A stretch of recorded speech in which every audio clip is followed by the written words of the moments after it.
Hello there, and welcome to this week's episode of Articulate Thoughts, which is a personal blog of mine where I share some thoughts, ideas, experiences, and observations about conscious dance, which is a movement practice that uses dance as a form of moving meditation. Now, today's topic of discussion or title is hybrid theory, and if you're a Linkin Park fan, this might sound familiar to you. Um, and if you don't know who Linkin Park is, they are a very popular, I guess like a rock band.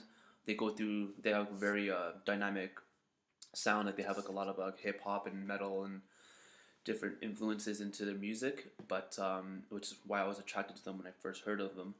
And they got really, really big over the years. And unfortunately, uh, last year, their frontman Chester Bennington committed suicide.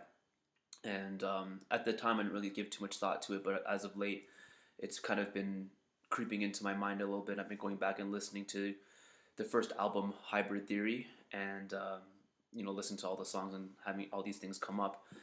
And it's just been a very reminiscent time for me in the past couple of weeks. As a lot of things have been coming up, and a lot of like dark thoughts in particular have been settling into my mind.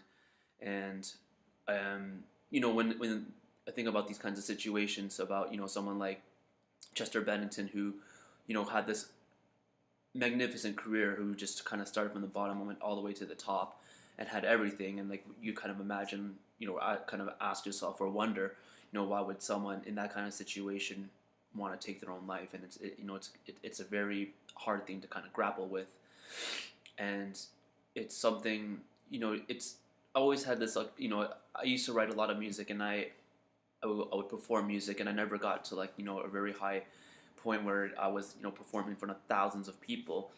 But on a microscopic level, I do relate to that process of writing music and putting life experiences and emotions into a creative piece and performing it in front of some sort of audience or some sort of crowd, and going through that emotional swing.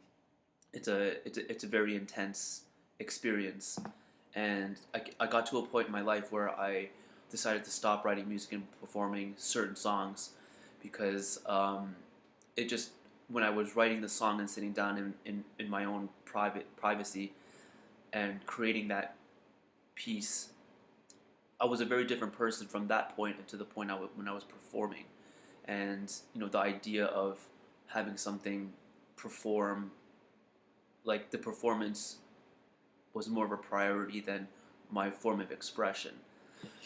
And when I came to that realization, I decided that that wasn't something I wanted to do anymore, and I didn't know, what I could do to replace that creative outlet. So I just continued to perform, but I didn't perform certain songs, and kind of went through this journey of finding dance instead.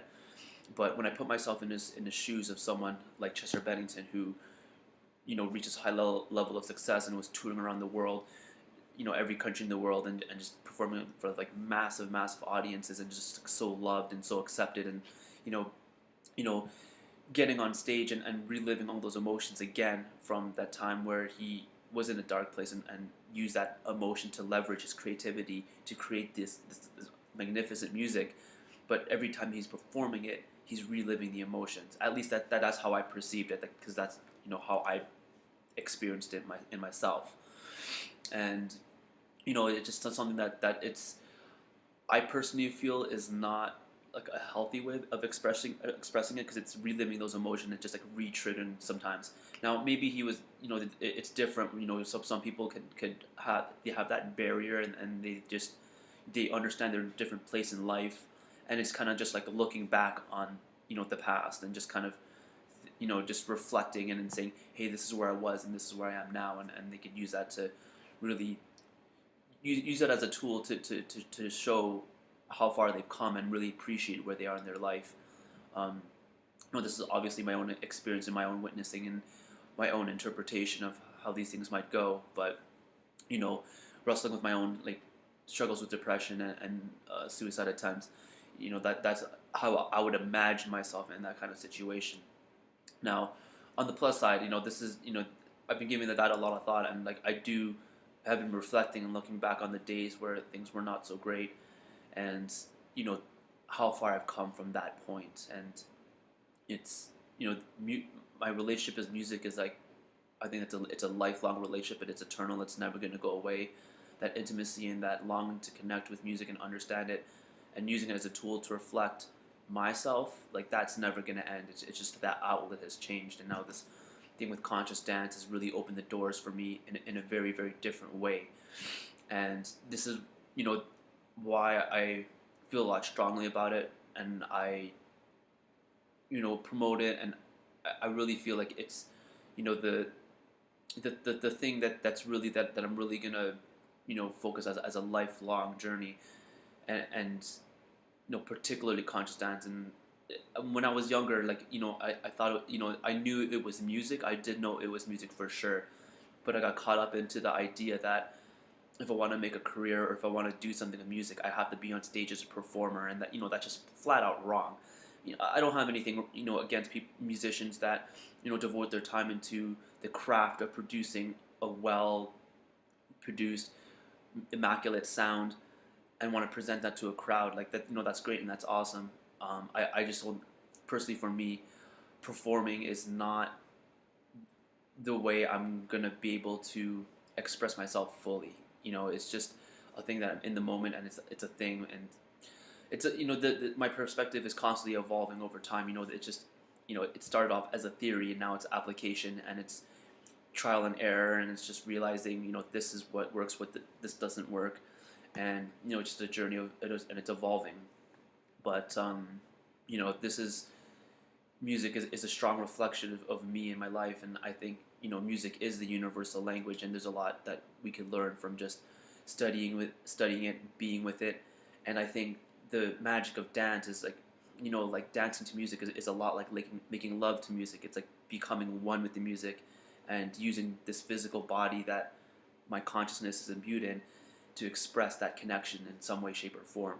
And this is what I'm investigating, and what I continue to dive into, week after week after week, as much as possible. And to be honest, I haven't been dancing or doing as much yoga lately. I've been, prioritizing some other things that maybe are not the most beneficial for me. But it's a great learning experience, because it's showing me that when I don't prioritize these things that are important to me, what is the reflection of the repercussions. So yeah, so I mean, all with all that being said, I really much want to like honor and pay my respects to Chester Bennington, and all those musicians that have used something that wasn't so great, and then use it as an experience to create something that is great, and allowed people to feel not so alone.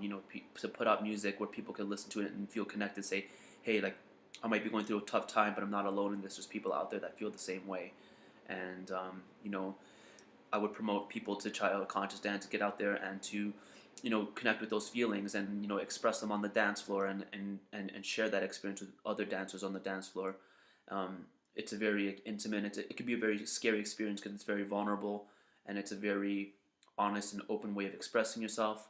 But there's a release that happens when that process is engaged. So yeah, if you are up for it, you could come to the Central United Church tonight at 7 o'clock, and come check out Mike Yaunish will be the facilitator for tonight. He's a magnificent, well experienced trainer. Has been doing conscious dance teachings for over 10 years in Calgary.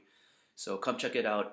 It is a Halloween themed, so if you want to come out and dress as your alter ego, or just kind of do something fun and dress up and share a dance floor with many of us conscious dancers in Calgary, come check it out. I promote you to come out, and inshallah, I'll see you on the dance floor.